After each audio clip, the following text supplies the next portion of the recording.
Olá, então, boa tarde a todos e todas. Nós estamos aqui, já abrimos a reunião às 14 horas e agora estamos iniciando a gravação na disciplina Política, Organização e Gestão da Educação Básica, nesta sexta-feira, dia 11 de dezembro de 2020, em que vamos discutir, primeiramente, sobre as competências da educação básica. Né?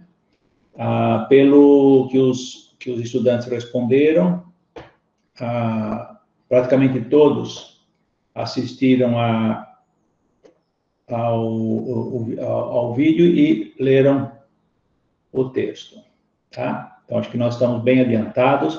Era um dos objetivos, chegar mais ao final do curso, com todos tendo se dedicado a essa modalidade que é EMP e que a gente adota a sala de aula invertida, a participação dos alunos, etc. Né? Eu acho que foi muito bom. Vocês estão de parabéns. Bom, primeiro, deixa eu dar alguns recados práticos, porque assim, quem tiver dúvida, já pergunta. Pessoal, é o seguinte, no recesso, deixa eu melhorar um pouco a claridade aqui, está escuro. Clareou demais também. Ficar um pouquinho só.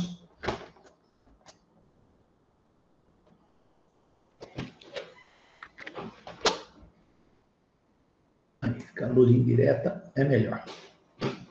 É isso.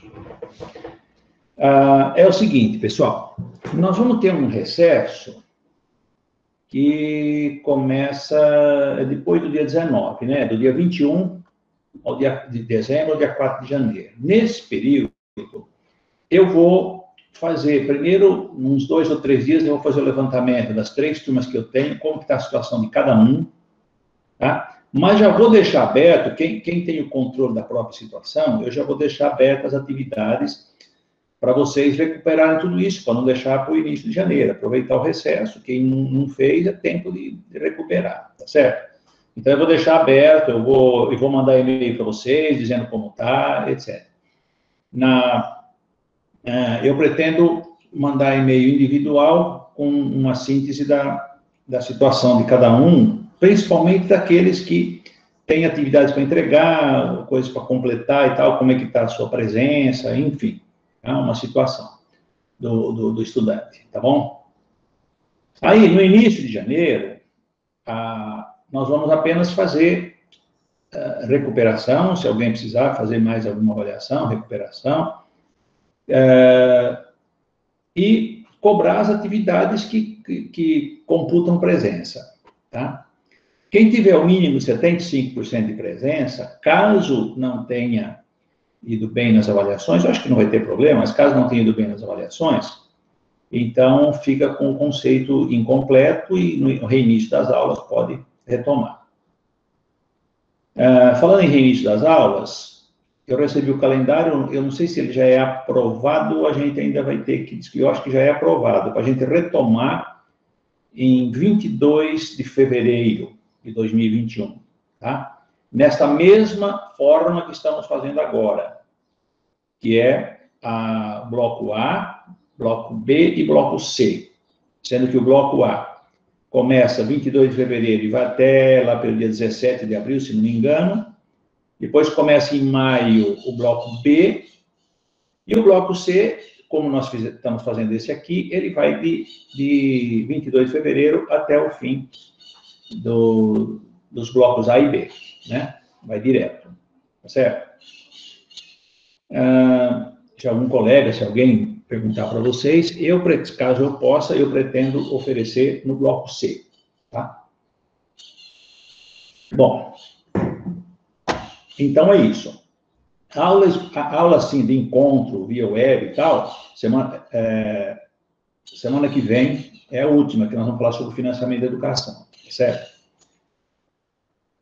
E sobre financiamento da educação, eu queria dizer para vocês o seguinte, está me dando um trabalho do caramba, porque a emenda constitucional aprovada em 26 de agosto de 2020, ela é enorme. E ela é uma emenda que, assim, quem tem facilidade para trabalhar com ela é quem é o advogado tributarista, é o cara que mexe com financiamento mesmo, é o cara que entende de contabilidade, principalmente tributária, tá? Bom, o que eu fiz? Eu já tenho feito esses dias um estudo intensivo disso, e eu consegui construir algumas tabelas com os impostos que o novo Fundeb, né? Porque ele é diferente do antigo. Então, com os impostos que estão previstos na Constituição, etc. Outra coisa, ontem foi aprovado o texto base do Fundeb. Quando diz assim, a Câmara aprovou o texto base do Fundeb, significa que ainda faltam ser discutidos e aprovados ou rejeitados como é que chama? As emendas, né, ao projeto, tá certo? Eu não sei se vai ser aprovado nesse final de semana, semana que vem, eu sei que até o dia 17 tem que estar aprovado e promulgado.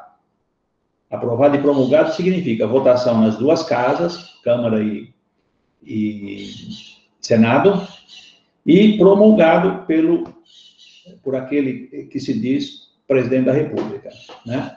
Bom, então é isso.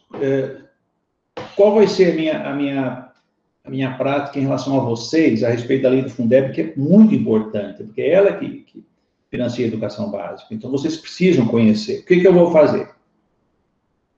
Estando aprovada, eu vou fazer uma síntese, vou fazer igual eu fiz esse capítulo aí com gráficos, com coisa e tal, e vou gravar o vídeo para vocês. Vocês vão assistir esse vídeo, eu não vou voltar isso, não vou dar aula, não vamos fazer webconferência, nada. Então, eu vou passar o texto para vocês, um texto bem didático, e vou gravar o vídeo, como eu tenho feito com os outros. Aí eu indico para vocês assistirem, tá? Que aí no último teste a gente vai ter questões também do Fundeb, tá bom? Mas eu acho que com o vídeo e com o texto, assim, bem didático, vocês não vão ter problema. E quem tiver problema, claro, pode me passar uma coisa aí e perguntar, tá bom? Bom, então é isso. Outra coisa, hoje nós vamos trabalhar só as competências. Por quê? Porque eu acho que eu não tive tempo de fazer a exposição didática do último capítulo, tá? O texto está aí e tal, mas eu não tive tempo. E eu acho que nós não vamos perder tempo com uma coisa cansativa e tal. O que eu vou fazer? Eu também vou fazer o vídeo, né? E vou passar para vocês. Para onde vai a educação brasileira é, basicamente, o Plano Nacional de Educação. E o Plano Nacional do Plano, porque é para o futuro, é para agora e para o futuro. Por isso que a pergunta é, para onde vai a educação brasileira? Então, eu vou dar uma síntese para vocês. São 20 metas que tem no plano, tá? Eu já tenho algum material que eu selecionei que coloca as metas, os prazos e o que já foi cumprido dentro do prazo ou não. Então, vai ficar mais fácil para vocês terem uma ideia certinha do Plano Nacional de Educação. Outra coisa, por que eu quero que vocês prestem atenção no Plano Nacional de Educação? Porque ele vai até 2024, ou seja, já está aí, está perto. Tá? Vocês, certamente, já quando ingressarem na rede, na docência, vocês certamente já serão convidados a participarem das discussões preliminares do novo Plano Nacional de Educação, que deve ter vigente a partir de 2024. Mas ele tem que começar antes, ele começa nos municípios, depois nos estados, até chegar à discussão na União, né? Em geral, quem chama essa discussão, em primeiro lugar, é o Conselho Municipal de Educação, a Secretaria Municipal de Educação. Daí é feito todo um trabalho, ele vai para os conselhos estaduais e para os conselhos estaduais, para a Secretaria Estadual de Educação. E as entidades todas, né, que lidam com a educação, que são de sociedade civil, que é chamada a participar. E numa terceira instância, ele vai para o Conselho Nacional de Educação, o MEC, INEP, etc. Certo? O importante é que vocês saibam disso, vocês vão participar disso, serão chamados a participar disso, certamente, se vocês estiverem envolvidos, né? Devem participar, tá? Em geral, vocês vão receber, como aconteceu no último plano, um estudo preliminar, né, bem fundamentado, bem feito e tal, ele não parte do nada, parte de um estudo preliminar, né, e discute as coisas a partir dali. Então, em relação ao Plano Nacional de Educação, é importante que vocês saibam isso. E que vocês saibam também que, atualmente, quem está na direção máxima do país não está minimamente preocupado com o cumprimento do plano, tá certo? Então, nós vamos conhecer para exigir, tá? Desde a esfera municipal até a esfera federal, tá certo? Bom, em relação ao plano é isso, tá? E eu vou, então, gravar o vídeo e mostrar para vocês como é que está a situação e tal. Vai ser tranquilo para vocês acompanharem, tá bom? Hoje, nós vamos... deixa eu já abrir aqui o meu compartilhamento.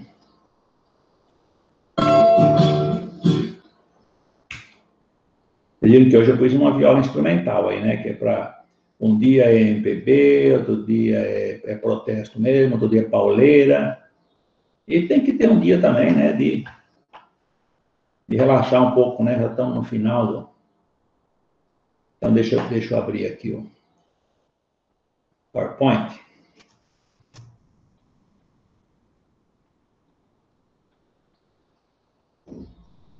Competência na educação, tá aqui.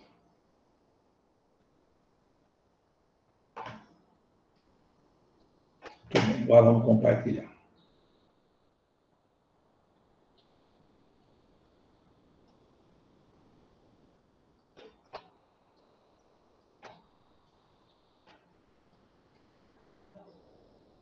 Muito bem, gente. Antes de começar a gente a conversar, eu queria que vocês ou escrevessem aqui no chat, ou abrissem o microfone e falassem algum destaque ou dúvida que vocês ficaram em relação às competências na educação. Antes de vocês se manifestarem, eu acho que talvez não tenha deixado tão claro, mas vocês, é claro, percebem ao longo do vídeo e do texto, que quando a gente fala em competências, principalmente na área da educação, é preciso distinguir bem o sentido do termo. Porque, em geral, na educação, principalmente quem faz pedagogia, fala em competências e habilidades. São as competências que cada um adquire ao longo da escola, né? Habilidades e competências e tal. Diz respeito ao processo de aprendizagem, tá? Aqui não diz respeito ao processo de aprendizagem, diz respeito àquilo que compete a cada ente federativo em relação à educação, tá certo? Então, são as entes federativos e os outros, né? Então, são as competências da União, são 3 entes federativos. União, Estados e Distrito Federal, mais ou menos no mesmo nível, e terceiro nível, municípios. Então, União, Estados, Distrito Federal e municípios. Três níveis. Também tem, na LDB, as competências da instituição escolar, do docente, tá? Todos têm suas responsabilidades aí na educação. E este capítulo fala, portanto, dessas responsabilidades de cada um na educação. E é importante que vocês saibam de quem são as responsabilidades, ou de quem é a competência, para que vocês possam entender a legislação e possam cumprir aquilo que já está garantido, tá certo? Bom, então, dito isso, quem gostaria de destacar alguma coisa, de perguntar, de tirar dúvida, fique à vontade. Vai, Zé Roberto. Professor, eu tenho uma dúvida em relação à classificação das instituições de ensino. Porque a gente vê muitas escolas privadas, entre aspas, que são cooperativas.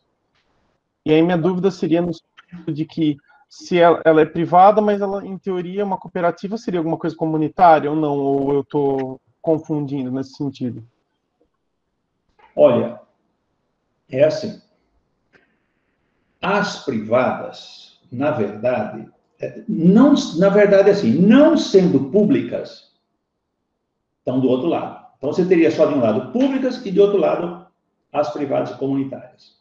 As comunitárias, elas não são públicas, são associativas, são cooperativas, etc. Distinguem-se das instituições privadas porque elas têm alguns elementos que são um pouquinho diferentes, tá? E vocês vão ver agora na aprovação do Fundeb como isso aqui vai entrar, né? Muito sério aqui, tá? Principalmente as comunitárias, tá certo? Dificilmente você vai ter uma instituição privada filantrópica, embora seja possível, tá certo? Mas dificilmente você vai ter. Agora, a comunitária é muito mais fácil você ter a comunitária filantrópica, tá? Então, agora eu vou explicar. As categorias administrativas são essas, públicas, privadas e comunitárias. Sendo que você podia fazer um traço aqui, ó. Espera um pouquinho só. Vou pegar uma caneta aqui.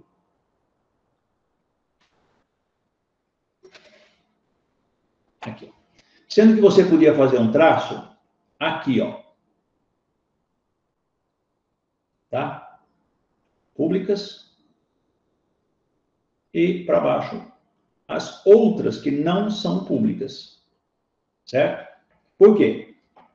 Porque isso aqui implica muito na questão da destinação de verbas públicas para instituições públicas.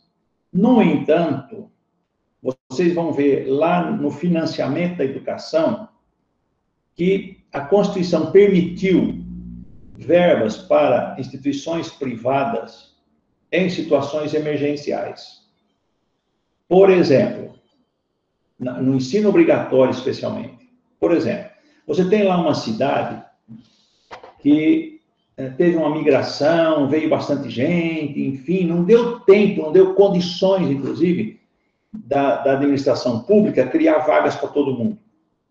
Tá? Porque tudo isso demanda, a administração pública é mais lenta, demanda, né, uma série de questões, licitações, concorrência, aquela coisa toda. Tá? Bom, não deu tempo. Qual é o princípio que deve prevalecer?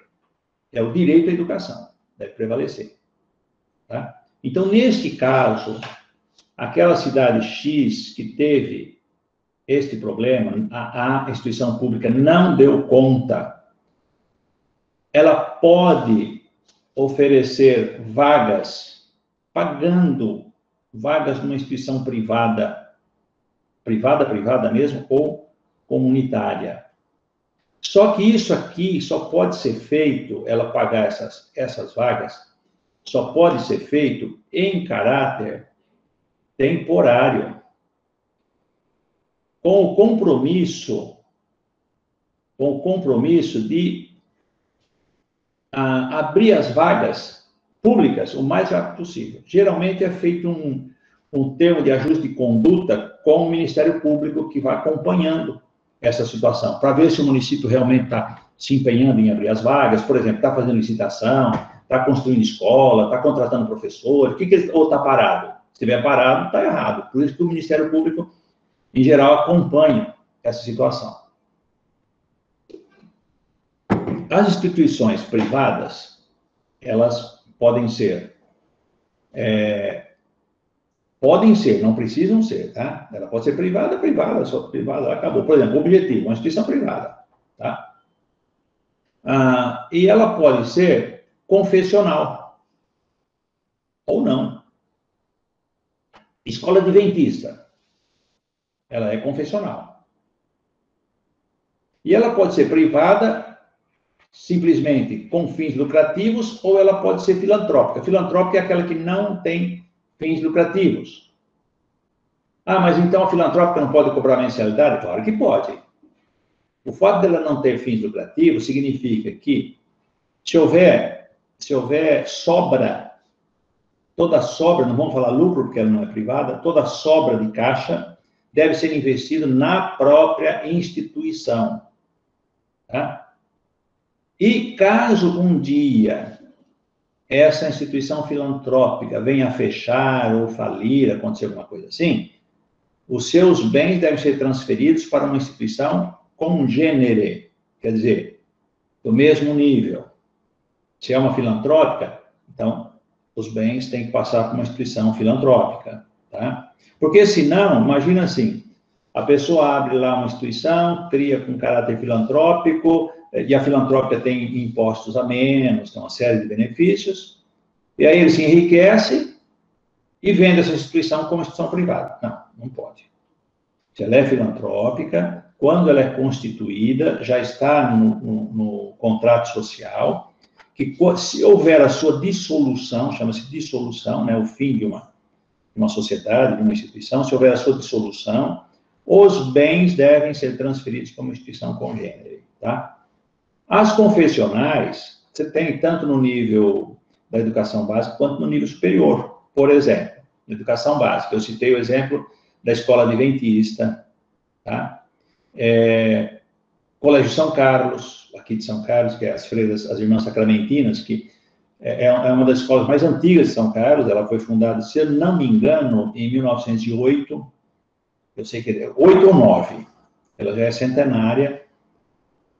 O Colégio Diocesano, que originalmente tinha sido organizado pela diocese, por isso que se chama diocesano, e na década de 1950 ele foi transferido, foi doado para os irmãos lassalistas e passou a ser Colégio Diocesano La Salle, né? Agora pertence à rede lassalista de ensino, tá? Então, essas são confessionais. As confessionais podem ser filantrópicas. Eu acredito que o colégio e o ginásio, o Colégio de São Carlos e o ginásio diocesano sejam filantrópicas, tá? Comunitárias. Aqui nós temos, em São Carlos, por exemplo, a cooperativa educacional. É uma comunitária, né? Não tem um mantenedor, não tem uma congregação religiosa, não tem... Como começou a educativa? Eu acompanhei desde do anúncio dela, né? Começou com um grupo de cidadãos, principalmente das duas universidades, que tinham alunos para a educação básica, filhos, né, para a educação básica. Então, professores da USP e da UFSCar e funcionários do Banco do Brasil. Esse assim, foi digamos assim, foi a primeira tropa de choque da criação da cooperativa. E ela funciona à base de rateio, né? É claro que tem previsão, né, de deitar um rateio, às vezes um rateio à frente, para poder fazer alguma situação de emergência e tal. Mas ela funciona à base de rateio. E tudo aquilo que é arrecadado tem que ser investido na instituição. Óbvio que tem que pagar diretor, professor, normal, uma empresa que contrata, que paga todo mundo, que recolhe os impostos. Se não me engano, tem algum benefício em relação, eu não sei dizer para vocês agora, mas tem algum benefício em relação aos impostos, né? Tá? Então, é isso. Não sei, José Roberto, eu respondi a sua pergunta? Respondeu, professor. Então, o que eu entendi assim, a gente está falando de gestão, né? Então, gestão pública seria, em termos de financiamento, tudo público, lógico. Isso. E gestão privada poderia englobar, no caso, as comunitárias, inclusive, porque elas, de certa forma, são uma cooperativa, é um grupo de pessoas que se juntou para fazer uma instituição para benefício dos seus filhos e coisas do gênero, imagino. Né? Isso. Tá. Eu agora, tenho uma... Deixa um pouquinho. Tem uma outra coisa para eu terminar a explicação, que é o seguinte. Na educação, em sentido lato, tudo é público. O que é público? O serviço é público. Porque aqui nós estamos falando de categoria administrativa. Mas quanto ao serviço, é um serviço público. Tanto é que ela precisa de autorização, ela precisa de credenciamento, precisa ela sofre supervisão e tal. Por quê? Porque a categoria do serviço prestado é de interesse público, tá certo? A educação é interesse público. Vamos supor, vamos pensar na saúde. Você tem um hospital privado, certo? Ele vai atender aqueles que são associados, tá certo? Mas o serviço que ele presta é ao público e é público.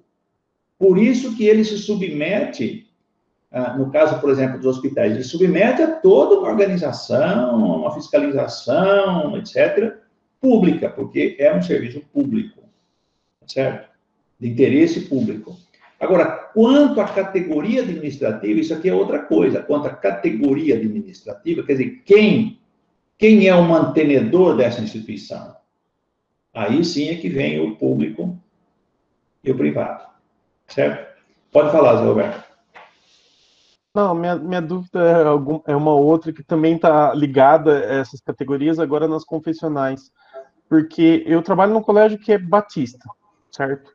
Tá. Até que ponto o fato dele ser Que colégio que é? batista, um colégio batista? É o seu em Jaú, né? Não, na verdade é em Bitinga, uma outra cidade. É lá perto, é Ibitinga, tá. Tá. A ideia é até que ponto que o fato de ter um cunho batista, que é o grande diferencial que a coordenação e direção sempre fala, pode influenciar naquilo que é ensinado, porque em teoria não deveria, o ensino deve ser dado de acordo com as normativas da PNE, da BNCC e tal, não é? Só que, Sim. infelizmente, tem-se ainda, por causa de ser um colégio confessional, né, um colégio de origem da Igreja Batista, no caso do que eu trabalho, mas tem vários, né, de origem católica, adventista e coisas do gênero. Mas eles sempre estão assim, por exemplo, na aula de biologia, vai a diretora lá na aula de ciências falar sobre o criacionismo, por exemplo. Então, e às vezes eles têm alguns preconceitos também, que é aquela coisa do ser homossexual é falta de Deus e coisas absurdas que eu já ouvi, de histórias que falaram, inclusive para alunos e pais e coisas assim, que me preocupam bastante, assim, até que nível isso é aceitável, porque não deveria ser, ao meu ver, não tem cabimento, mas é um Tá. ponto que eu queria levantar por causa do eu trabalhar nessa escola já é uma coisa que me irrita algumas vezes por causa exatamente disso. Tá. Eu vou ver se vocês continuam vendo aqui a minha tela. Tá aqui do texto, é isso? Tá. Então, deixa eu abrir aqui fica mais fácil para eu explicar, deixa eu abrir aqui uma tela. Então, assim, ó, Estado laico. O que é Estado laico? Nosso Estado não tem religião. Isso. As crenças, religiões são individuais e cada um tem que professar a sua fé da forma que quiser, mas o Estado não pode intervir nisso. Imagino isso. Isso. O Estado laico pode ser com liberdade religiosa. 2, sem liberdade religiosa, tá? Pode ser esses dois. O Brasil é um Estado, a Constituição, a partir da República, em 1891, é um Estado laico com liberdade religiosa, tá? Essa é a primeira coisa. Bom, agora vamos, perdão. Agora vamos fazer uma outra distinção, tá? Esse Estado laico com liberdade religiosa, vou fazer aqui, ó. Esse Estado laico com liberdade religiosa, ele pode ter liberdade de ensino ou pode ter ensino totalmente estatizado. Tá? Tá ficando claro isso aqui? Então, onde não tem liberdade religiosa, então não precisa nem discutir.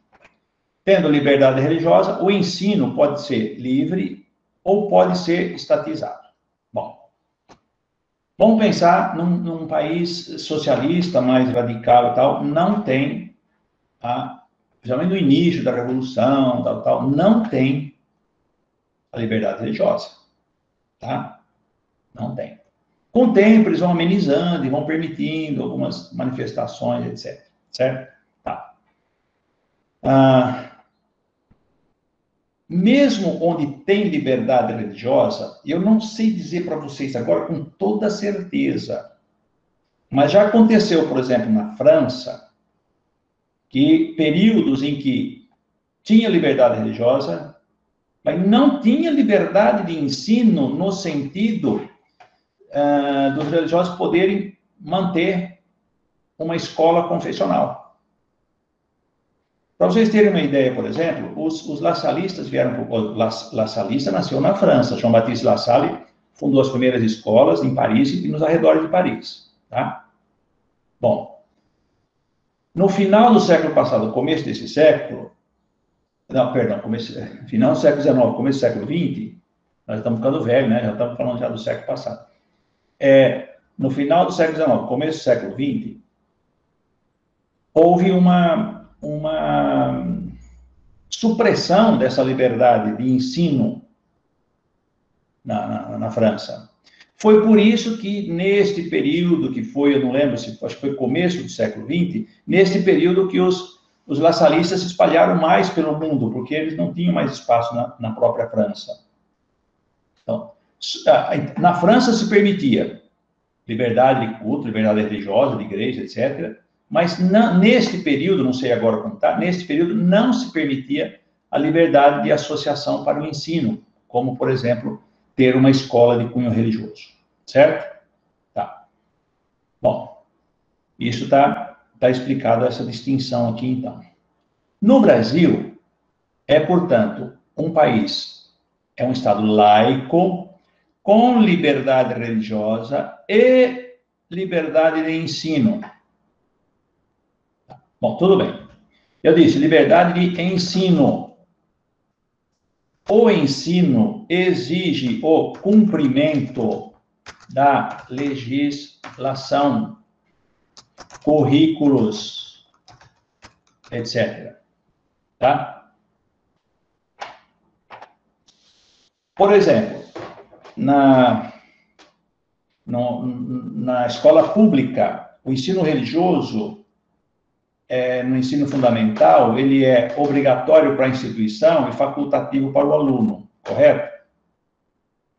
Se você matricula seu filho numa escola religiosa, né, e naquela escola o ensino religioso é obrigatório, tem que fazer. Porque a legislação diz, o ensino religioso será parte do horário, do currículo da escola pública, com matrícula facultativa, tal. Na escola privada, não é obrigado a ter o ensino religioso. Assim como na escola religiosa, o ensino religioso pode ser obrigatório para o aluno. Mas, Zé Roberto, é o seguinte, desde que tenha sido cumprido a legislação, os currículos, etc. Agora, você me fala por exemplo, a questão do criacionismo. Aí é o quê? É uma teoria, né, da ciência em oposição a uma crença religiosa, tá? Como é que se trabalha isso? A lei diz que se deve respeitar a pluralidade.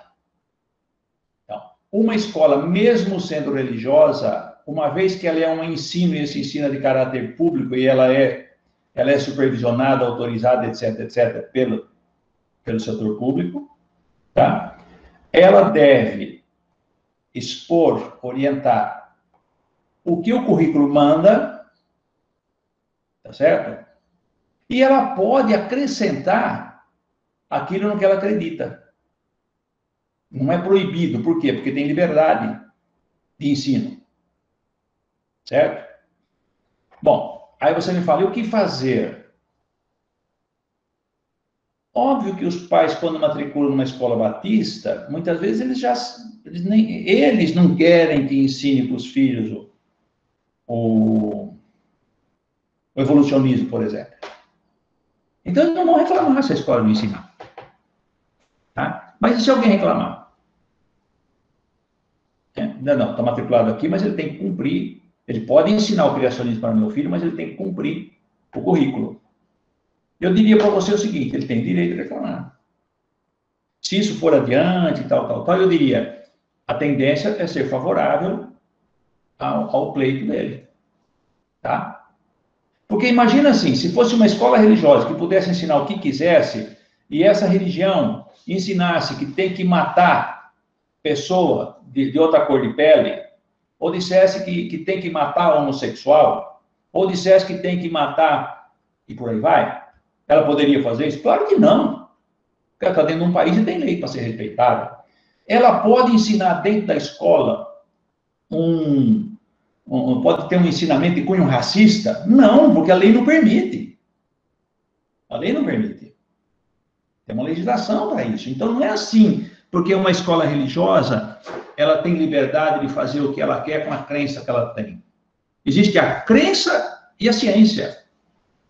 Existe o catecismo e a lei.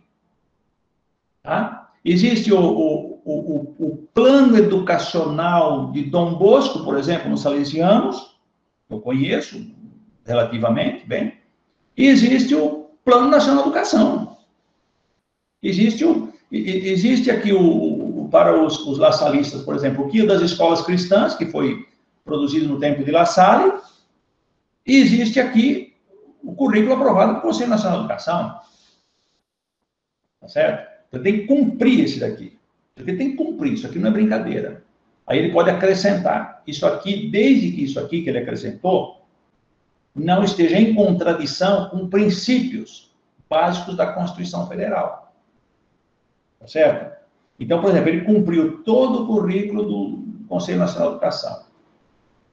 E ele vai ensinar, por exemplo, o nazismo. A Constituição proíbe ensinar o nazismo, ou incentivar o nazismo. Proíbe, está lá, está proibido. Ele não pode fazer isso. Então, assim, é uma liberdade. Quando perguntarem para vocês, vocês podem responder assim: é uma liberdade dentro da lei. Tá?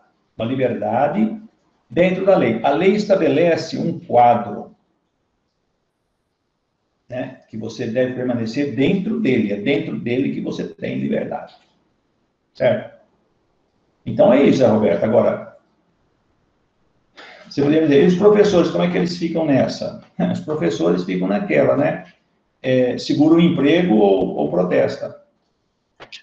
Tem dois lados, né? Tem os professores que são batistas. É isso. Esses são aqueles que a escola nunca vai falar nada, porque é uma coisa complexa.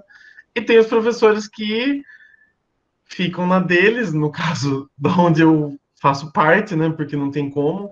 Infelizmente, assim, eu não entro nesses méritos, porque também não vou passar uma informação errada. Eu entro e, dentro daquilo que eu ensino, eu vou sempre abordar a visão científica, respeitando, lógico, a religião, mas o que tem que ser ensinado, tem que ser ensinado. Eu não posso também blindar os alunos do mundo porque existe uma crença e um cunho na escola, é o que eu penso.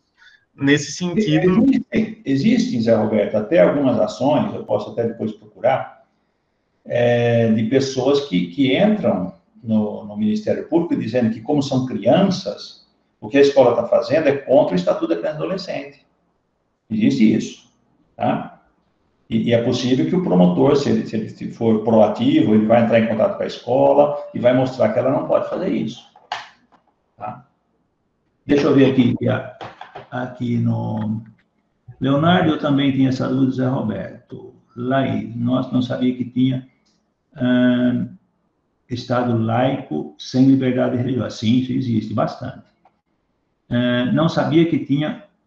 Ah, tá, sem liberdade religiosa. Existe uma fiscalização perante o ensino religioso? Pois entendo que pode ocorrer discurso de ódio, que hoje está presente na fala de alguns religiosos. Olha, aqui você foi muito educado aqui para falar aqui na fala de alguns religiosos. Infelizmente, está tão difundido. Eu escrevi um texto hoje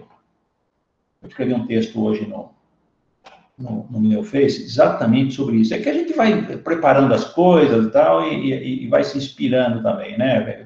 Os problemas vão surgindo, e aí você acaba... Ô, Leonardo, isso que você colocou, olha aqui como que eu verbalizei num texto que eu publiquei hoje.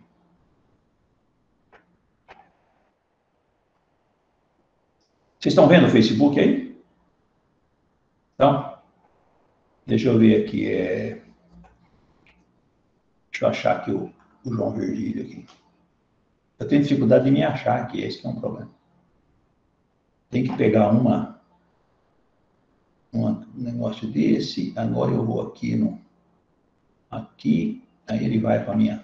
Aqui, ó. Aqui, ó. Eu postei isso aqui hoje, Leonardo. Cristãos com síndrome de Antigo Testamento querem a morte dos, aspas, inimigos do povo de Deus. Mas o outro, caso ele acredite, não seria também filho de Deus? Eu não pus filho porque não cabia nesse quadro, aí ele já passa para outra letra. Mas o outro não seria também de Deus, ou não seria filho de Deus? Você olha lá no Antigo Testamento, você pega, por exemplo, a queda do muro de Jericó. Depois que tocam as trombetas ao redor do muro, cai o muro, e o povo de Deus, entre aspas, massacra todos que estavam dentro, jovens, crianças, velhos, salgam a terra, matam todos os animais, salgam a terra para não produzir mais nada. E eu pergunto assim para o pessoal, mas espera aí, esse Deus dos que estão fora não é o mesmo Deus dos que estão dentro do muro? Tá?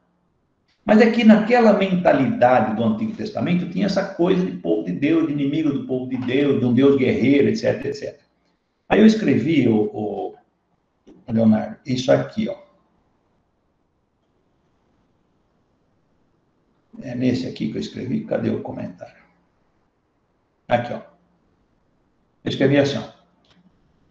São pseudo-cristãos, nossa, cristões saiu aqui, isso aqui é esse corno desculpa, do corretor é que, deixa eu corrigir já, que é isso.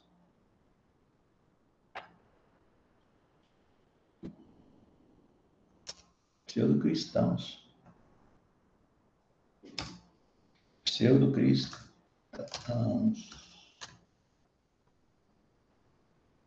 Ó, tá vendo? Ele tá errado. São pseudo. Acho que tem um acento aqui no CRIA por isso. Mas mesmo assim deu errado.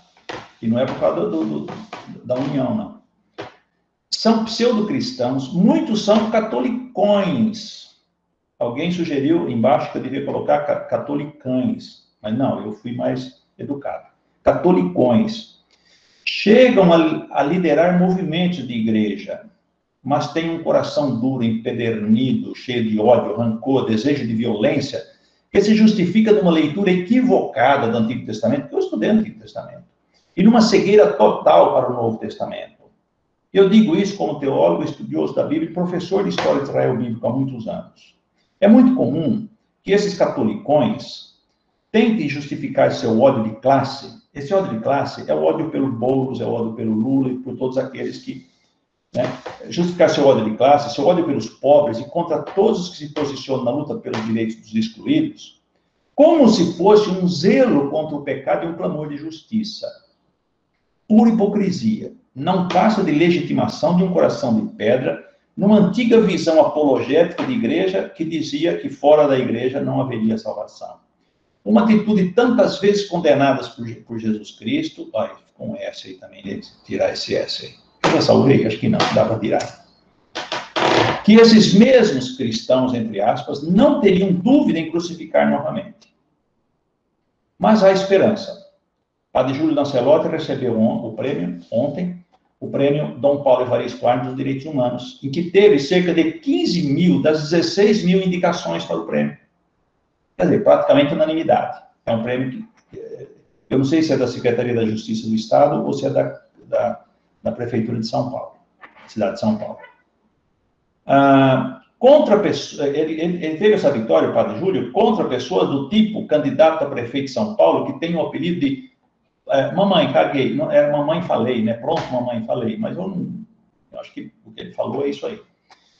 E que o ameaçou durante a campanha. Eu digo a vocês que eu tenho muito mais motivos para a esperança do que para o desespero e o desânimo. Então, Leonardo, eu estou respondendo aqui uma questão, né? Uma afirmação que você fez, acho que está aí, né? Mas você tinha feito outra acima que você falou. Existe fiscalização perante o ensino religioso. Tá, vou responder. Deixa eu voltar lá, ó. Aqui. Bom. O ensino religioso. Então, eu tenho que fazer outra distinção aqui para ficar claro, Leonardo. Eu tenho que fazer assim, ó. Eu tenho que fazer ensino religioso.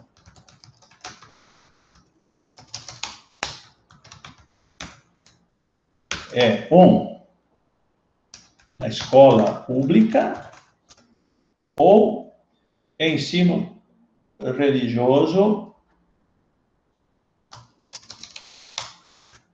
na escola privada. Se existe fiscalização quanto ao ensino religioso na escola pública. Gente, na escola pública tem que cumprir a legislação. Tá? A legislação diz que esse ensino religioso não é confessional. Então, não pode ser confessional.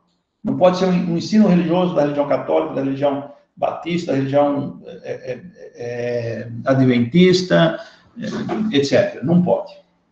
Ele tem que ser ecumênico em todo sentido. Tá certo? Então, se existe fiscalização, deveria existir e não permitir esse ensino de uma religião só. Tá? Bom, pode ser que a instituição, ela poderia, talvez, fazer o seguinte. Naquela cidade, a maioria ou é católico ou é protestante. Oferecer a opção do ensino religioso católico, o ensino religioso protestante e outro ecumênico para quem quiser fazer o outro. Eu acho que isso seria legal. Não tenho total certeza, mas eu acho que seria legal, porque estaria respeitando cada um. Tá? Agora, escola privada, Leonardo, se existe fiscalização quanto ao ensino religioso? Não, porque a escola privada ela pode oferecer ensino religioso ou não, ela não é obrigada. E se ela oferece ensino religioso, os pais que matriculam os filhos lá devem conhecer que tipo de religião que ela vai ensinar. Tá? Então, eles não estão sendo enganados e nem está sendo feito com dinheiro público. Mas, Leonardo, com todas aquelas questões que eu respondi antes para o Zé Roberto, não pode ser contra a lei. Tá? Primeiro tem que cumprir todo o currículo, né? E o ensino religioso é um plus. Certo? E quando ensinar para as crianças, por exemplo, o criacionismo, o correto é mostrar o que a ciência diz e o que a religião diz. Certo? Não sei se eu respondi. Havia também uma pergunta sobre os critérios em relação às instituições. O que são esses critérios? Qual que é a sua dúvida em relação aos critérios? Qual o quadro que é para eu? Foi a primeira pergunta que fiz. Se existe fiscalização no ensino religioso, mas ele não pode ocorrer descuido de ordem. Esse aí? Eu acho que ele fez uma pergunta perguntando quais eram os critérios para definir, acho que, classificar, aprovar uma escola confessional, se não me engano. Agora que eu vi, eu também tinha passado batido. Desculpa, Leonardo.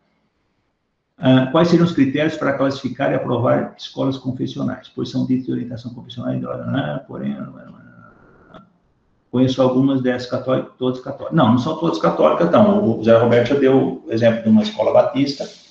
Aqui em São Carlos tem adventista, né? Eu conheço, não sei se tem mais algum, mas que só adventista. E tem o Colégio São Carlos, que é católico.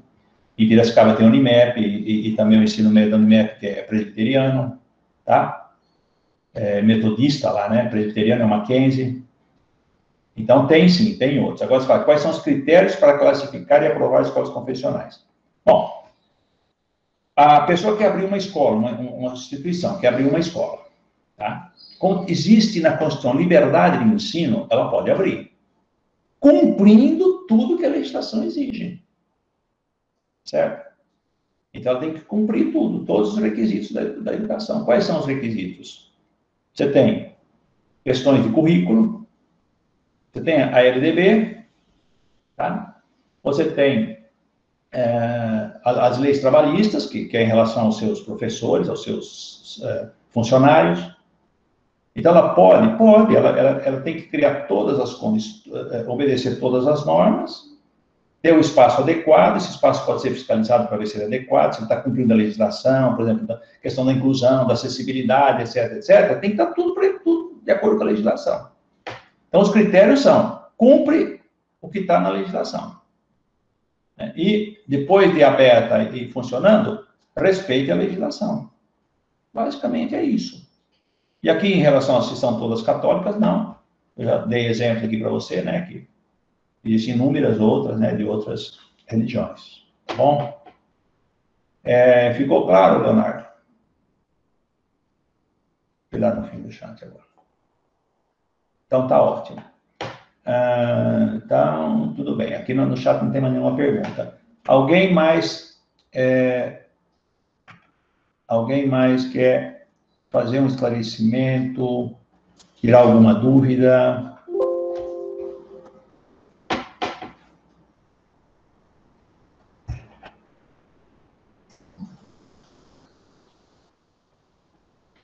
Bom, então, o seguinte, pessoal, como vocês todos leram, assistiram ao vídeo e tal, eu vou fazer o seguinte, eu vou pegar aqui, eu só vou reforçar algo que precisa ficar muito claro para vocês. Olha, vejam este quadro, tá? Deu um trabalho danado construir isso daqui. O que eu quis fazer? Não está pronto ainda, tá? Não está totalmente pronto. Eu quis dar uma ideia geral sobre educação brasileira, por isso que aqui está número 1. Aí eu coloquei que a educação brasileira tem 2 níveis, educação básica e o ensino superior. Por que aqui tem número 2, aqui número 3, e depois aqui, aí vai número 4, 5, 6, até o número 34, 35? Que isso é o seguinte, esses números, eles só querem dizer uma coisa. Eu pretendo completar este quadro com um pequeno manual sobre educação brasileira. Então, depois desse quadro, vai ter, assim, espécie de verbetes, como se fosse uma pequena enciclopédia da educação brasileira. Número 1, abaixo do quadro, vai estar lá. O que é educação brasileira, qual a lei que a rege, etc, etc. Número 2, eu vou falar, número 2, educação básica, que é educação básica. Número 3, ensino superior, que são os 2 níveis de educação, tal. E aí eu vou colocando cada número no verbete e vou dando uma explicação simples, acessível, didática, que a pessoa leu aquilo ali, eu pretendo que seja em algumas páginas, ela tem a visão global da educação brasileira, de níveis e modalidades. E uma indicação para as normas, para as diretrizes de cada um desses níveis e modalidades. Então, a pessoa pode fazer um curso praticamente de educação brasileira pegando esse guia. Tá? Vejam aqui, ó, o que vocês já estudaram nesse semestre. Nosso foco é educação básica, né? Espera aí, deixa eu pegar um lápis aqui. Então, nosso foco é esse aqui. Essa é a nossa disciplina. Certo? Na educação básica, vocês viram logo no início que há níveis e há modalidades. Certo? Quais são os níveis? Educação infantil, ensino fundamental e ensino médio. Sendo que a educação infantil se subdivide em creche e pré-escola. São níveis. O ensino fundamental, ele pode estar dividido, geralmente está em primeiro ciclo e segundo ciclo, mas ele pode, vocês lembram na lei que ele pode se organizar de qualquer forma? Mas, em geral, você vai na rede pública, ele vai estar lá. Esse primeiro ciclo é chamado de séries iniciais do ensino fundamental.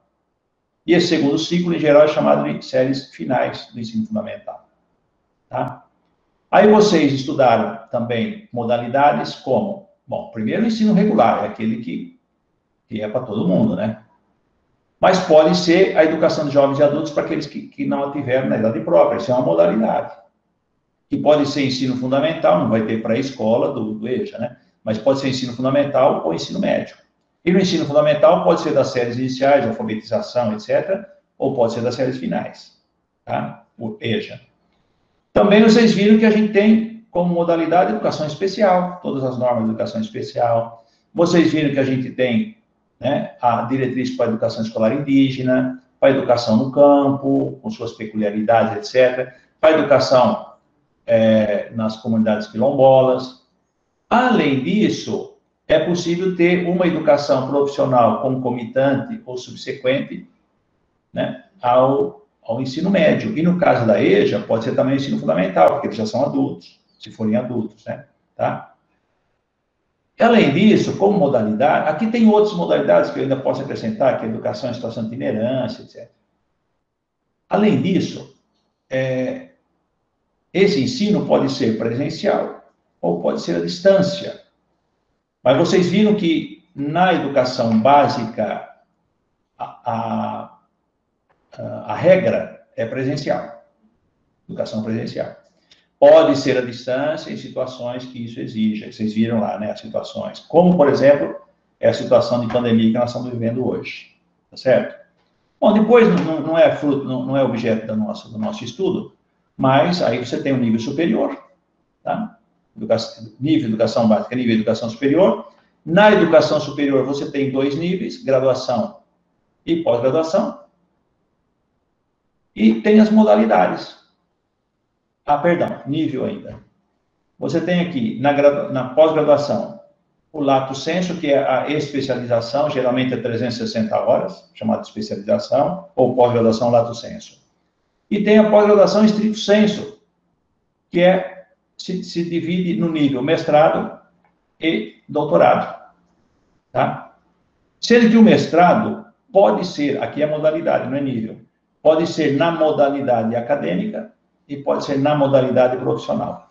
Aqui na UFSCar nós temos alguns mestrados profissionais, como, por exemplo, um que eu leciono e estou participando de bancas agora, participei de várias bancas já deles, é o mestrado profissional para professores de filosofia, de ensino de filosofia, certo? E no ensino superior, você tem as modalidades. Vocês aqui, a imensa maioria está fazendo licenciatura, mas tem a modalidade bacharelado, tem a modalidade do ensino superior tecnológico, que ele é um pouco mais curto e é focado numa área. Tem um sequencial, isso aqui praticamente não pegou, então a gente nem comenta muito sobre isso, mas existe lá na legislação.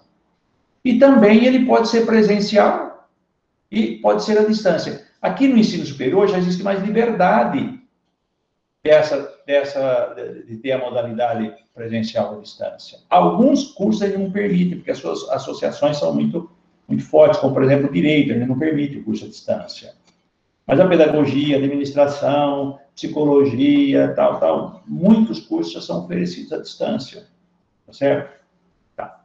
Então, isso aqui é esse quadro geral da educação que ajuda muito a compreender a educação. Além disso, esse quadro aqui, olha, eu acho que se vocês seguirem bem esse quadro, vocês já vão ter uma ideia tranquila das competências, né? Quem compõe o sistema de ensino e quem tem competência para autorizar, legislar, etc, etc. Tá?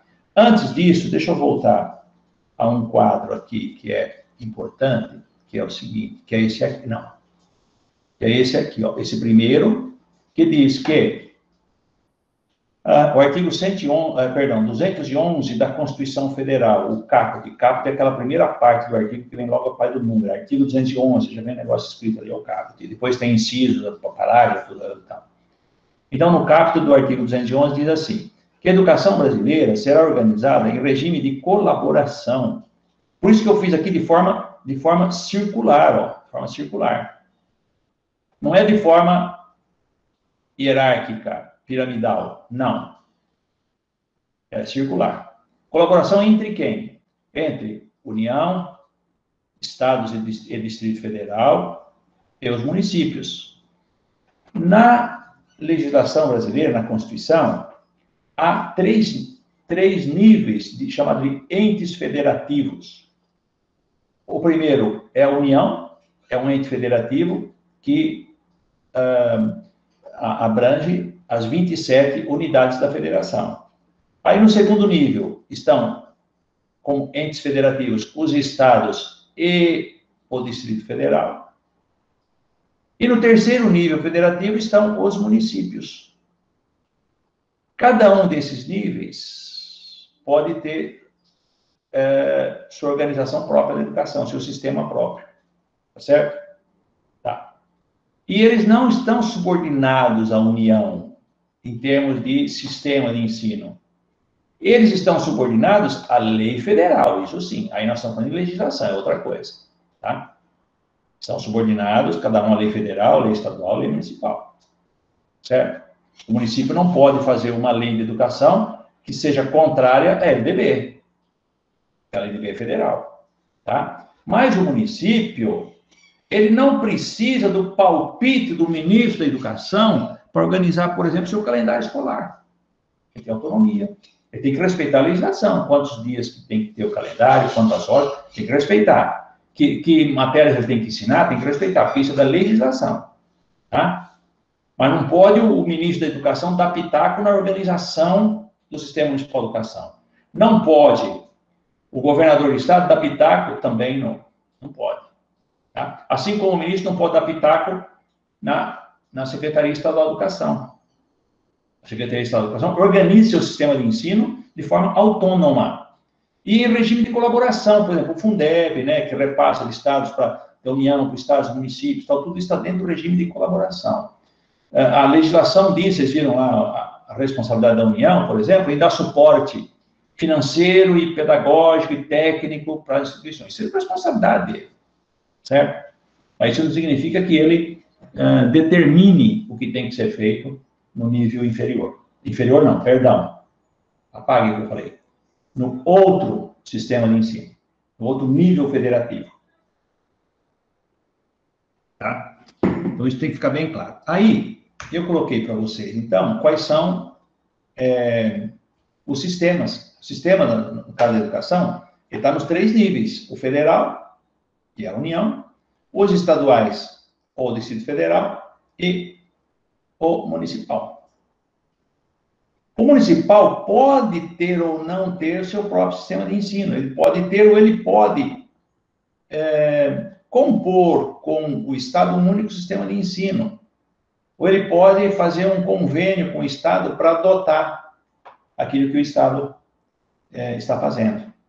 Tá? Agora, por exemplo, São Carlos tem sistema de ensino próprio.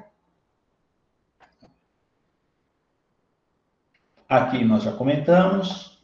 Aí vem, agora sim, então, vem aquela competência que eu fiz o quadro. Tá? Neste quadro aqui, que é da educação básica brasileira, como se compõem os sistemas de ensino. Vocês vão ver aqui que na primeira, no nível de cima para baixo, o primeiro diz quais são os sistemas de ensino.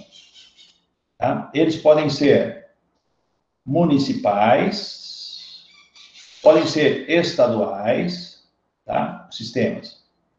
E pode ser, quando eu falo estaduais, eu falo também Distrito Federal. Mas como ele é um pouquinho diferente, então eu fiz uma distinção aqui. Tá? E o sistema federal de ensino. No corpo do boneco estão os níveis de ensino. Né? Então, você tem aqui no corpo do boneco o infantil, o fundamental e o médio. E as cores são sempre repetindo. Infantil amarelo, fundamental azul, o médio em verde. Tá? E você tem na última linha as entidades mantenedoras, que são o município, o Estado, as instituições privadas e a União. No caso dos estados, você também deve prestar atenção no Distrito Federal. Tá? Bom. Então, como é que funciona a responsabilidade? Funciona assim, olha. Toda instituição mantida pelo município, se for de educação infantil, de ensino fundamental ou de ensino médio, mantida pelo município, ele presta contas ao sistema municipal de educação, ou seja, ao Conselho Municipal de Educação, à Secretaria Municipal de Educação, etc. Se a escola for mantida pelo Estado, todas as escolas de educação básica mantidas pelo Estado, sejam de educação infantil, ensino fundamental ou médio, pertencem ao sistema estadual de ensino. As instituições de ensino mantidas pela iniciativa privada, se forem de educação infantil, prestam contas ao município. Então, em São Carlos, por exemplo, uma instituição que abriu lá, tem um lugar que chama Fazendinha, uma coisa assim, ali perto da Santa Casa, não sei se é esse o nome, que é de educação infantil. Vai abrir uma escola de educação infantil? Pode abrir? Aquela mesma pergunta que o Leonardo fez. Pode, tem que cumprir a legislação. Por quê? Por que pode abrir? Porque está lá na Constituição que o ensino é livre. Tá? Então, pode criar uma escola de educação infantil? Pode. Tem que obedecer a legislação? Tem. Para quem que aquela empresa privada pede autorização para abrir uma escola de educação infantil? Pede no município. Lá vai fazer um processo, vai para o Conselho Municipal de Educação, vai, até ser autorizado pelo Conselho e homologado pelo secretário de Educação ou pelo próprio prefeito. Certo? E ela vai passar a ser supervisionada, fiscalizada, etc., e a renovação da sua autorização, tudo no nível municipal. Tudo bem? Bom, agora, se a instituição privada mantém escola de ensino fundamental ou de ensino médio, ela pede autorização, etc., ao sistema estadual. Vamos pegar um exemplo. Aqueles que nós falamos aqui, no Colégio São Carlos, que é confessional, o Objetivo, que não é confessional, o Anglo, o Cecília Meirelles e tal. Eles, para abrir a escola, para autorizar, etc., como ela é uma instituição privada, ela vai fazer o pedido no Conselho Estadual de Educação, que deve avaliar e aprovar, e depois deve ser homologado pelo secretário estadual de Educação. Certo? Agora vamos para a União, mantida pela União. Lembra que o último degrau de baixo é a mantenedora. Mantido pela União. Seja de educação infantil, seja de ensino fundamental, seja de ensino médio, pertence ao Sistema Federal de Ensino. Então, aqui em São Carlos, por exemplo, tem a UAC, na UFSCar, né, que é de educação infantil. Ela não presta conta para o município. Ela presta conta direto para o seu sistema de ensino, que é o federal. O ensino fundamental ou médio, no sistema federal, fundamental, acho que tem uma ou duas escolas só no Brasil que preservaram essa categoria. Agora, o médio tem bastante, porque tem os institutos tecnológicos de ensino médio, né, federais. Eles estão em que sistema? Federal. Certo? Então, todos que são mantidos pela União respondem à União, Sistema Federal de Ensino. No Distrito Federal, aqui tem uma pequena diferença. As instituições privadas e a instituição mantida pela iniciativa privada e mantidas pela iniciativa privada e mantidas pelo próprio Distrito Federal, todas as instituições de educação básica respondem ao Distrito Federal. Por quê? Porque a educação infantil mantida pela instituição privada responderia a quem? Ao município, não é isso? Mas lá não tem município. Então, responde direto ao Distrito Federal. Está claro isso, gente? Alguém tem alguma dúvida? E se nós formos, só para concluir o quadro, se nós formos para o ensino superior, esse aqui é um outro quadro que diz a mesma coisa, só que eu acrescentei aqui o ensino superior, embora não seja objeto do nosso estudo, mas eu fiz questão de colocar para vocês terem a visão completa, tá? Então, em relação às instituições de ensino superior, cadê a minha linha aqui? Tá aqui. Se ela for mantida pela União, ela é do SF, Sistema Federal de Ensino.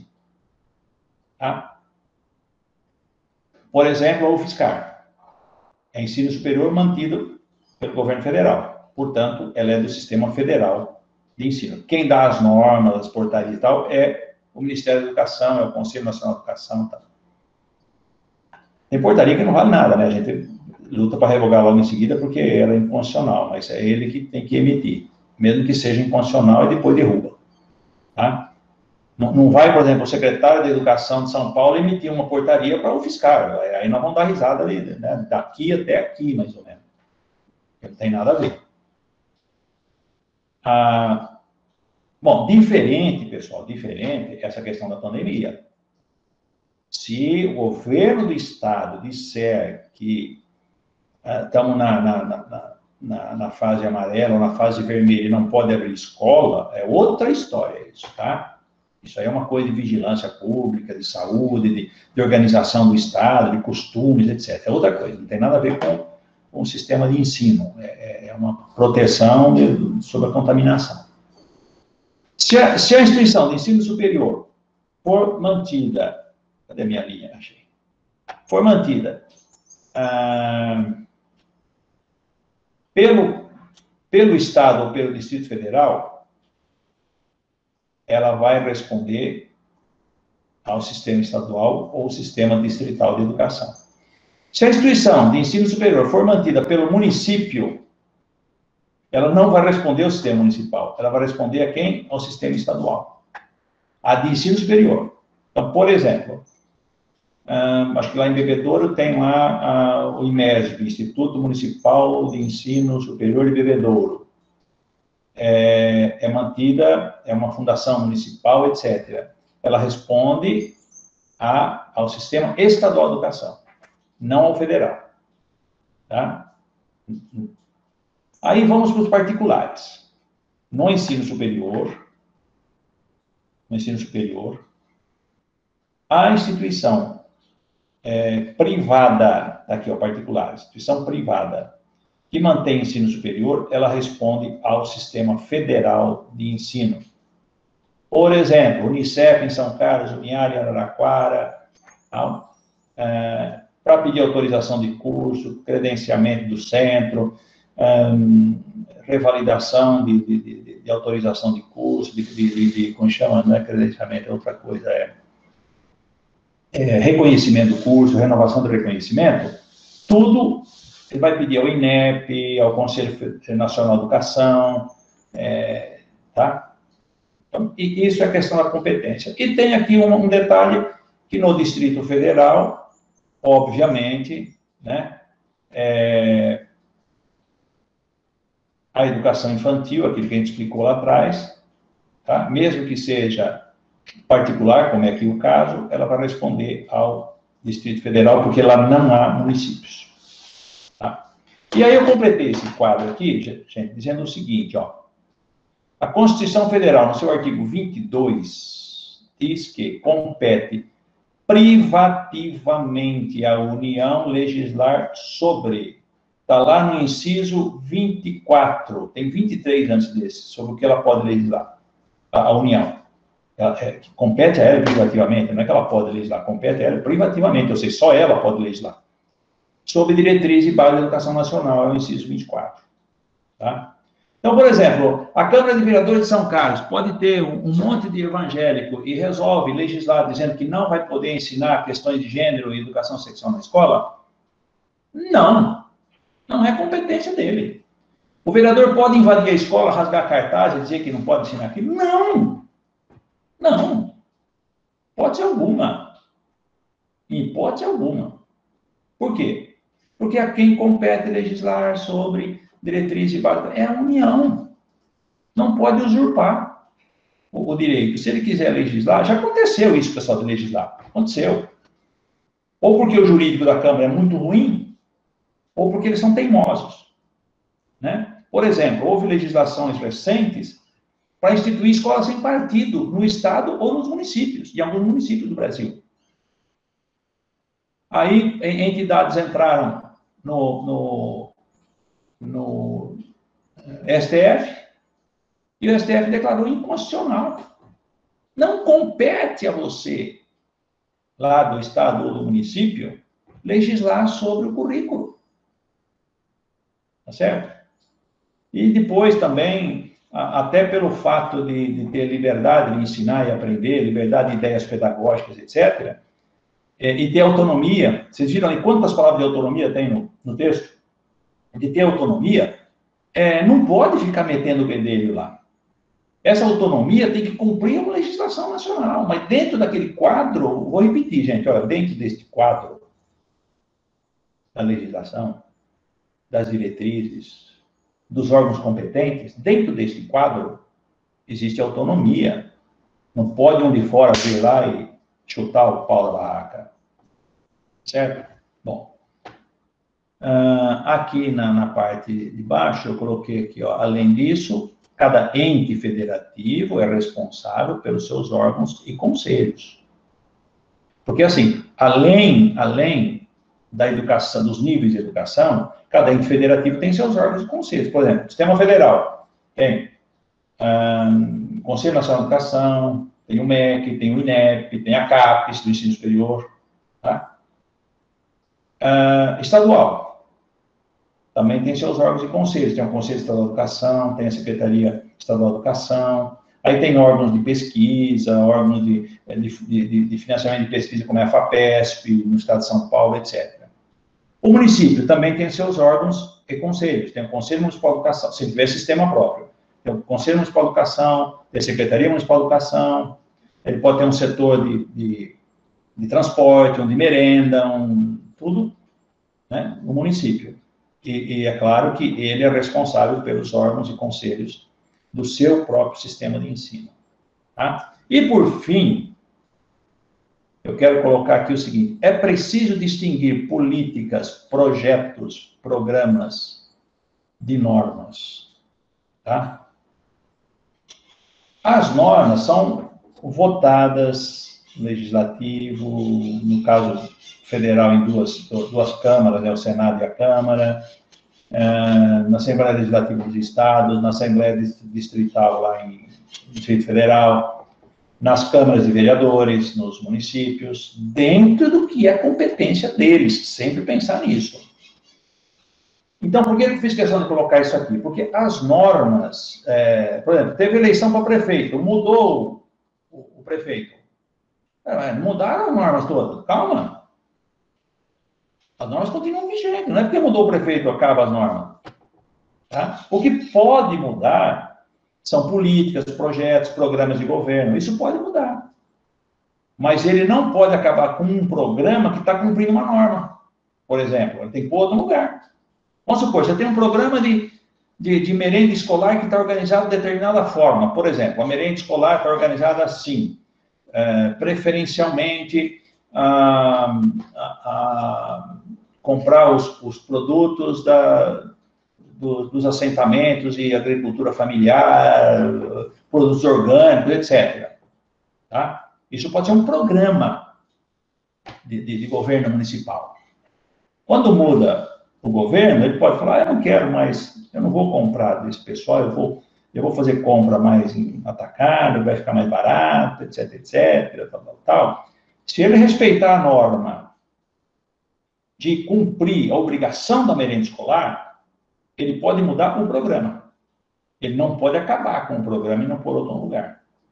Tem o programa de transporte de aluno, mantido pelo município, para as escolas municipais. Tá? Ele pode mudar, se a empresa terminou a licitação, fazer outra licitação, caso seja uma empresa que faça transporte. Ele pode mudar, por exemplo, a linha de transporte. Aquele ônibus fazia a linha assim, assim, assim, saía por aqui e voltava por lá. Não, vou querer que saia por aqui e volte para o contrário. Ele pode fazer. Ele não pode extinguir aquele programa. Certo? Também não pode, por uma questão simplesmente ideológica, que é o que está acontecendo no país hoje. Por uma questão ideológica, ele quer legislar por Twitter, e aí o chefe e os três porquinhos ficam tweetando o dia inteiro, querendo dar ordem para os professores, para as universidades, etc, etc. Aliás, falando de universidade, gente, ontem nós tivemos uma vitória, não foi completa ainda, mas foi grande, tá? Aliás, foram duas coisas, uma foi hoje, outra foi ontem. Não, acho que foi ontem. Hoje é dia o quê? Dia 11. As duas foram ontem, se não me engano, dia 10. Primeiro foi o seguinte, o Supremo Tribunal Federal determinou, ele acolheu um pedido da OAB Federal de que o presidente da República deve nomear o primeiro da lista tríplice enviada pelas universidades. Tá? Fora da lista tríplice, nem pensar, e que deve ser o primeiro. No fundo, o ministro Fachin, que deu a liminar, ele disse que a função da presidência da República é cartorial homologatória, tem que cumprir o que foi decidido democraticamente, porque a universidade tem autonomia e tem que ter gestão democrática para a Constituição. Bom, então essa foi uma vitória. A única coisa que foi dada em caráter liminar, quer dizer, não é definitivo ainda, porque ele entende que alguma coisa deve ser votada no plenário do STF. Mas a gente já viu a tendência é essa de que não vai ficar aí nomeando ideologicamente aqueles que querem perturbar o andamento democrático e seriedade das universidades. Essa foi uma vitória. Segundo, foi o seguinte, o cara que está ministro da Educação, ele tinha feito uma portaria dizendo que no sistema federal, agora você já sabe o que é sistema federal, né? De ensino, tinha que voltar às aulas presenciais a partir de 3 de janeiro, 4 de janeiro. Fez uma portaria assim, sem consultar ninguém. Claro, todo mundo se rebelou, os reitores caíram de porrete em cima, tal. E aí essa portaria acaba sendo revogada, isso foi esses dias a portaria, acaba sendo revogada, e ontem ele homologou uma resolução que já tinha sido aprovada pelo Conselho Nacional de Educação, que diz que enquanto durar a pandemia, enquanto durarem os riscos, as instituições podem oferecer modalidades alternativas de ensino, como, por exemplo, o ensino à distância. Então, foi uma segunda vitória. A gente já contava com isso, porque a medida dele não tinha cabimento nenhum, ninguém ia cumprir. Ninguém. Eu já tinha dito para os alunos que não vou cumprir coisa nenhuma. Ninguém ia cumprir. Né? Por quê? Primeiro, a vida. Né? E vocês estão vendo aí, hoje eu vi as notícias, os hospitais novamente com tomado de leitos e... Né? Sem vaga, aí tem um cara, o inominável, que diz, está no finalzinho, né? Está no finalzinho. E ainda faz uma piada homofóbica com aqueles que optam pelo tratamento da ozonoterapia. Né? Uma piada, assim, homofóbica Está gravado, mas eu vou falar mais baixo aqui, ó. Sabe aquele cunhado bêbado, no final do churrasco, arrotando e falando bobagem? Vocês conhecem essa história, né? Vocês sabem como é, né? Não preciso dar exemplo, falar o nome de ninguém. Tá? Mas então é isso, pessoal. Daqui desses quadros todos, vocês já viram o vídeo, vocês já leram o texto, não vou ficar repetindo as coisas. Vocês ainda têm alguma dúvida sobre as competências de cada um, sobre... né, que as competências da União, as competências dos estados, está tudo claro aí no texto, dos municípios, dos estabelecimentos de ensino e dos docentes. Tá? Em algum lugar, vocês viram escrito aqui que a competência do vereador resolver o problema da proposta pedagógica da escola? Vocês viram em algum lugar? A não ser que o vereador seja professor, como é o caso de um orientando meu, né, que é vereador, é vereador e que é professor. Então, ele participa como professor da discussão da proposta pedagógica. Né? Pode participar enquanto cidadão e até enquanto vereador, só que no seu devido lugar. Né? Não como alguém que vai lá dar ordem, não, democraticamente junto com os outros. Pode, claro. Ele não vai ser excluído porque ele é vereador. Mas ele também não vai determinar as coisas porque ele é vereador. Ficou claro isso, pessoal? Tá? Nem o vereador, nem o prefeito, não pode. Nem o juiz pode determinar o que vai ser ensinado na escola, não é competência dele. Tá certo? Nem o delegado de polícia, nem a Polícia Federal, ninguém pode fazer isso. Tá certo?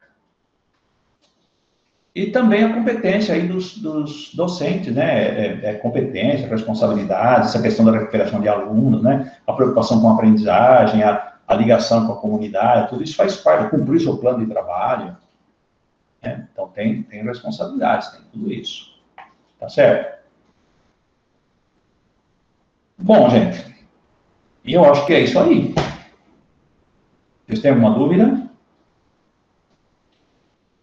Não? Então, eu vou pedir uma última coisa para vocês aqui, ó.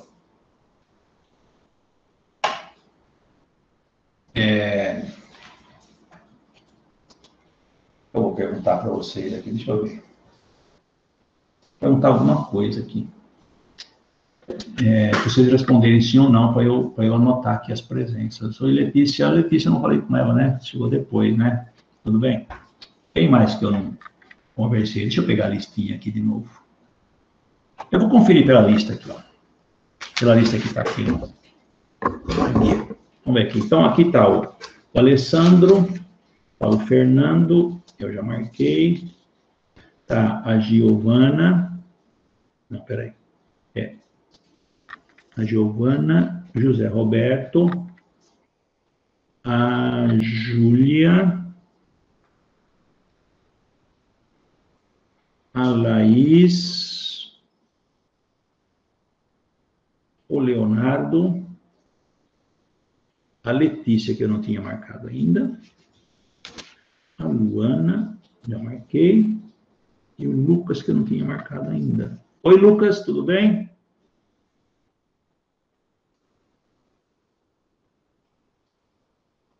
Oi, Lucas. Ah, ele está aqui no chat. Um abraço, Lucas. E acabou. Então tá ótimo, gente. Estamos chegando no final do ano. Vocês tiveram chance de estudar bastante coisa. E aí vamos encerrar com o capítulo do financiamento da educação. Tá certo? Eu não fiz o vídeo ainda do financiamento da educação, mas já encaminhei, já postei hoje o texto.